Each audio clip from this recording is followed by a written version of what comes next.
तरफ चिराग पासवान हमेशा कहते हैं कि मैं प्रधानमंत्री मोदी का हनुमान हूं, तो आज प्रधानमंत्री मोदी ने भी अपने राम होने का कर्तव्य निभाया है। पशुपति पारस के पास मात्र 3 ही विकल्प है, बिना लोकसभा चुनाव लड़े एनडीए के साथ रहना, या फिर चुनाव लड़ना है तो महागठबंधन का दामन थामना होगा, या महागठबंधन का दामन नहीं थामते हैं तो उनको अकेले चुनावी रण में उतरना होगा। राजनीतिक विशेषज्ञ हैं और जो राजनीतिक धुरंधर है वो तमाम इसी बात पे कयास लगाकर बैठे हैं कि कब पशुपति पारस मोदी कैबिनेट से इस्तीफा देते हैं। हाल में जब भी चाचा और भतीजा के बीच लड़ाई होती है तो जीत हमेशा भतीजे की होती है। नमस्कार, आप नवयुग टीवी देख रहे हैं और मैं हूं आपके साथ अभिनव कुमार। आज हम बात करेंगे बिहार की वर्तमान राजनीति को लेके।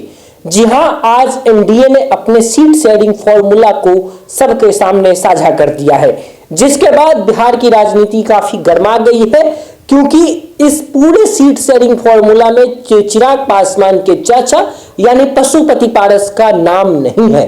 जिसके बाद बिहार की राजनीति गर्मा गई। बिहार की राजनीति में कयास लगाया जा रहा है कि पशुपति पारस कभी भी किसी भी वक्त मोदी कैबिनेट से इस्तीफा दे सकते हैं। यह इस वक्त की बड़ी खबर है, क्योंकि अभी से कुछ दिन पहले पशुपति पारस ने प्रेस वार्ता करके कही थी कि मुझे वो उम्मीद है शीर्ष नेतृत्व पर कि शीर्ष नेतृत्व मुझे उचित सम्मान देगा। अब देखना है कि पशुपति पारस फिर भी एनडीए का दामन थाम के रहते हैं या फिर महागठबंधन की ओर अपनी रास्ता तलाशते हैं। अब हम आपको जरा एनडीए के वो सीट शेयरिंग का फॉर्मूला जरा समझा देते हैं कि किस राजनीतिक दल को कितनी सीटें मिली है और कौन राजनीतिक दल कहां-कहां से चुनाव लड़ने वाली है। सीट शेयरिंग का फॉर्मूला वही 2019 का फॉर्मूला है।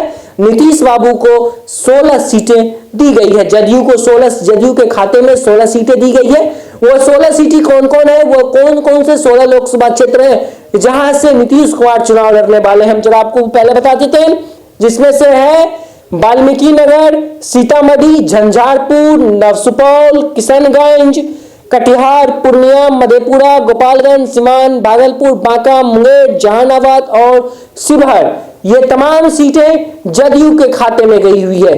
और वहीं पे अगर हम भारतीय जनता पार्टी की बात करें तो भारतीय जनता पार्टी को मिला है पूर्वी चंपारण, पूर्वी चंपारण, पश्चिमी चंपारण, औरंगाबाद, मधुबनी, अररिया, दरभंगा, मुजफ्फरपुर, महाराजगंज, सारण, बेगूसराय, नवादा, आरा, पटना साहिब, पाटलिपुत्र, बक्सर, सासाराम, इन तमाम सीटों पे भारतीय जनता पार्टी चुनाव लड़ने वाली है।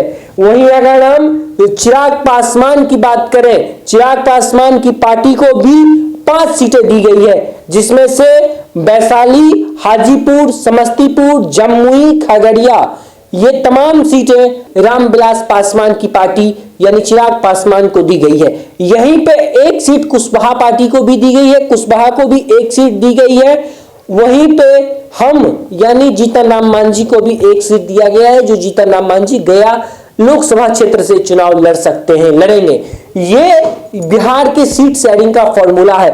अब देखना है कि क्या पशुपति पारस एनडीए में रहते हैं या फिर महागठबंधन का दामन थामते हैं। अगर महागठबंधन का दामन थामते भी हैं तो लालू प्रसाद यादव को, पशुपति पारस को 5-6 सीट देने में कोई दिक्कत नहीं हो सकती, क्योंकि नीतीश कुमार का जो 16 सीट है, 16 सीट नीतीश कुमार को देने के लिए महागठबंधन के पास था, वो सीट अभी खाली है। तो आराम से तेजस्वी यादव, लालू प्रसाद यादव 4-5 सीट पशुपति पारस को दे सकते हैं। सवाल यह आता है कि एक तरफ चिराग पासवान हमेशा कहते हैं कि मैं प्रधानमंत्री मोदी का हनुमान हूं, तो आज प्रधानमंत्री मोदी ने भी अपने राम होने का कर्तव्य निभाया है, क्योंकि चिराग पासवान हमेशा ताल ठोकते रहते थे हाजीपुर लोकसभा क्षेत्र को लेकर, क्योंकि चिराग पासवान कहते हैं हाजीपुर हमारे पिता की कर्म भूमि रही है। वहीं दूसरी तरफ पशुपति पारस भी लगातार ताल ठोकते हैं कि हाजीपुर लोकसभा सीट हमारे भाई की विरासत है, हम अपनी भाई के इस विरासत को नहीं छोड़ सकते इतनी आसानी से। और वहां पे वर्तमान में पशुपति पारस ही वहां से सांसद भी हैं। तो ये तमाम जो राजनीतिक सरगर्मियां हैं अब तेज हो गई है।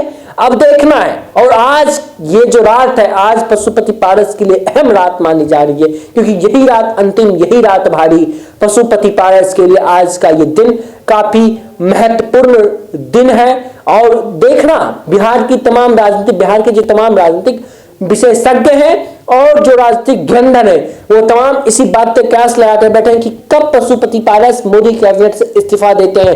क्या लालू प्रसाद यादव का दामन थामते हैं, या फिर पशुपति पारस अपने दम पर राजनीतिक मैदान में उतरते हैं। लोकसभा चुनाव क्या पशुपति पारस अपने दम पे लड़ते हैं, यह भी देखना महत्वपूर्ण है। लेकिन हम आपको बता दें कि आज की जो वर्तमान स्थिति है पशुपति पारस के लिए, पशुपति पारस अगर मौजूदा स्थिति में लोकसभा चुनाव अकेले मैदान में उतरते हैं, अकेले लड़ते हैं, तो पशुपति पारस आपको एक भी सीट लोकसभा चुनाव में नहीं मिलेगा। इस बात की तो भरपूर गारंटी है, क्योंकि चिराग पासवान ने अपनी विरासत, अपनी जमीनी पकड़ इतनी मजबूत कर रखी है कि पशुपति पारस की विरासत अब वहां से खत्म हो चुकी है। हाजीपुर लोकसभा क्षेत्र की बात है तो हाजीपुर इस बार दिलचस्प होने वाला है, क्योंकि हाजीपुर जो वर्तमान में उनके सांसद, उनके चाचा पशुपति पारस हैं, एक तरफ भतीजा ने भी ताल ठोक दिया है और एनडीए ने भतीजे के खाते में भी हाजीपुर लोकसभा क्षेत्र दिया है। क्या हाजीपुर से चिराग पासवान और पशुपति पारस दोनों चुनावी रण में उतरते हैं, तो यह भी अपने आप में बहुत बड़ा महत्वपूर्ण सवाल है। अब देखना है कि इस पूरे राजनीतिक सरगर्मियों में क्या कुछ होता है, क्योंकि बिहार में जब भी चाचा और भतीजा के बीच लड़ाई होती है तो जीत हमेशा भतीजे की होती है। और ये अभी तक जो चिराग पासवान और पशुपति पारस के बीच जो चल रहा है, उसको देख के यही लग रहा है कि जीत चिराग पासवान की होगी। और आज चिराग पासवान को जब 5 सीट एनडीए की तरफ से दिया गया, तो उसके बाद चिराग पासवान ने प्रधानमंत्री मोदी और अमित शाह और जेपी नड्डा का धन्यवाद भी किया, साथ ही शीर्ष नेतृत्व का भी धन्यवाद किया।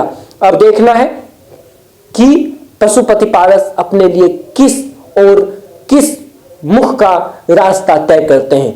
क्या एनडीए के ही दामन में रहते हैं, या फिर एनडीए के दामन से पाला झाड़कर महागठबंधन का दामन थामते हैं, या फिर अकेले चुनावी रण में उतरते हैं। क्योंकि पशुपति पारस के पास मात्र 3 ही विकल्प हैं, बिना लोकसभा चुनाव लड़े एनडीए के साथ रहना, या फिर चुनाव लड़ना है तो महागठबंधन का दामन थामना होगा, या महागठबंधन का दामन नहीं थामते हैं तो उनको अकेले चुनावी रण में उतरना होगा और अपना अस्तित्व दिखाना होगा। खैर, ये तो पशुपति पारस को तय करना है कि उनके लिए इन तीनों ऑप्शंस में, तीनों विकल्प में कौन सबसे बेहतर विकल्प है। लेकिन आप लोग इस बिहार की वर्तमान राजनीति और एनडीए के सीट शेयरिंग के फॉर्मूले को लेकर आपकी क्या राय है, हमें कमेंट में बताइएगा। आपके कमेंट का प्रतीक्षा रहेगा। तो फिलहाल के लिए इतना ही। बाकी की तमाम खबरों देखते रहिए नवयुग टीवी। धन्यवाद, नमस्कार।